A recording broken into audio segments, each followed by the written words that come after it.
रात के 3 बजे, टेम्परेचर -40 डिग्री, हवा इतनी तेज कि सांस लेना मुश्किल, और इस खामोशी के बीच कुछ इंडियन सोल्जर्स छुपकर आगे बढ़ रहे थे, बिना किसी आवाज के, बिना किसी गलती के, क्योंकि एक छोटी सी मिस्टेक उनकी जान ले सकती थी।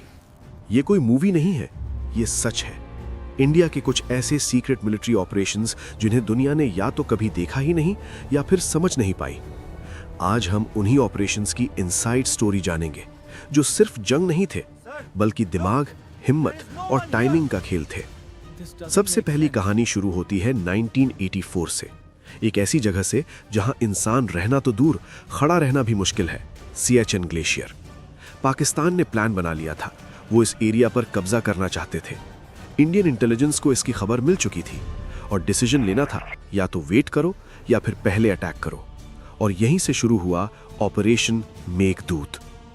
13 अप्रैल 1984 की सुबह इंडियन आर्मी ने पाकिस्तान से 4 दिन पहले ही मूव कर दिया। हेलीकॉप्टर्स के थ्रू सोल्जर्स को दुनिया के सबसे ऊंचे बैटलफील्ड पर उतारा गया। ऑक्सीजन कम, टेम्परेचर एक्सट्रीम, लेकिन हिम्मत फुल।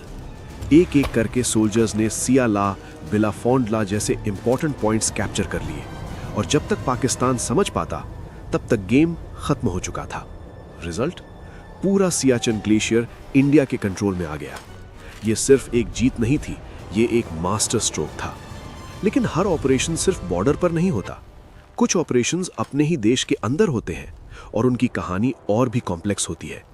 1984 पंजाब, सिचुएशन कंट्रोल से बाहर जा रही थी। गोल्डन टेम्पल के अंदर मिलिटेंट्स ने अपना बेस बना लिया था, वेपन स्टोर किए जा रहे थे और सिचुएशन डेंजरस हो चुकी थी। गवर्नमेंट ने पहले एक सीक्रेट प्लान बनाया जिसे ऑपरेशन सनडाउन कहा गया, जिसमें कमांडोज को साइलेंटली मिशन कंप्लीट करना था। लेकिन यह प्लान कैंसिल हो गया और फिर आया एक डिसीजन जो इंडिया की हिस्ट्री का सबसे कंट्रोवर्शियल मिलिट्री ऑपरेशन बन गया, ऑपरेशन ब्लू स्टार। जून 1984 इंडियन आर्मी को ऑर्डर मिला गोल्डन टेम्पल कॉम्प्लेक्स के अंदर से मिलिटेंट्स को निकालना है। यह ऑपरेशन आसान नहीं था, क्योंकि यह सिर्फ एक मिलिट्री मिशन नहीं था, बल्कि एक रिलीजियस प्लेस के अंदर हो रहा एक्शन था। आर्मी ने पूरा प्लान बनाया, नेगोशिएशन की कोशिश भी हुई, लेकिन जब सब फेल हो गया तब ऑपरेशन लॉन्च किया गया। कई दिन तक एनकाउंटर चलता रहा, गोलियां चलती रहीं और आखिर में मिलिटेंट्स को हटा दिया गया। लेकिन इस ऑपरेशन की कीमत भी बहुत हैवी थी। यह ऑपरेशन आज भी डिबेट का टॉपिक है और इसके बारे में अलग अलग व्यूज हैं। इसके बाद सिचुएशन को कंट्रोल करने के लिए एक और ऑपरेशन हुआ, ऑपरेशन ब्लैक थंडर। इस बार स्ट्रैटेजी डिफरेंट थी। डायरेक्ट अटैक के बजाय सराउंडिंग और प्रेशर टेक्निक यूज की गई। कमांडोज ने गोल्डन टेम्पल को सराउंड किया और धीरे धीरे मिलिटेंट्स को सरेंडर करने पर मजबूर किया।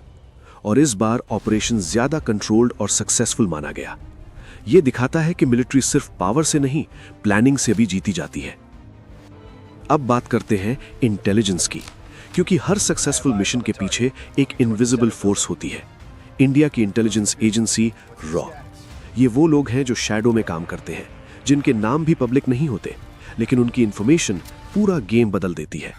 जैसे ऑपरेशन मेघदूत में पाकिस्तान के प्लान की पहले ही इंफॉर्मेशन मिल चुकी थी और इसी वजह से इंडिया ने पहले मूव करके पूरा सिनेरियो ही चेंज कर दिया। सच ये है कि इंडिया के बहुत से ऑपरेशंस आज भी सीक्रेट है। कुछ ऑपरेशंस ऑफिशियली कभी एक्सेप्ट नहीं किए गए, कुछ के डॉक्यूमेंट्स अभी भी क्लासिफाइड है और शायद कभी पब्लिक भी ना हो। लेकिन एक बात क्लियर है, इंडिया की मिलिट्री सिर्फ बॉर्डर पर लड़ने वाली फोर्स नहीं है। ये एक साइलेंट प्रोटेक्टर है, जो कभी माउंटेन्स में, कभी डेजर्ट्स में और कभी शैडोज में देश को सेफ रखती है। और जब भी जरूरत पड़ती है, ये बिना आवाज के, बिना वार्निंग के एक्शन लेती है। तो अगली बार जब तुम न्यूज में सिर्फ एक छोटी सी हेडलाइन देखो, तो याद रखना, उसके पीछे एक पूरी कहानी होती है। एक ऐसी कहानी जो शायद कभी पूरी दुनिया को पता भी न चले।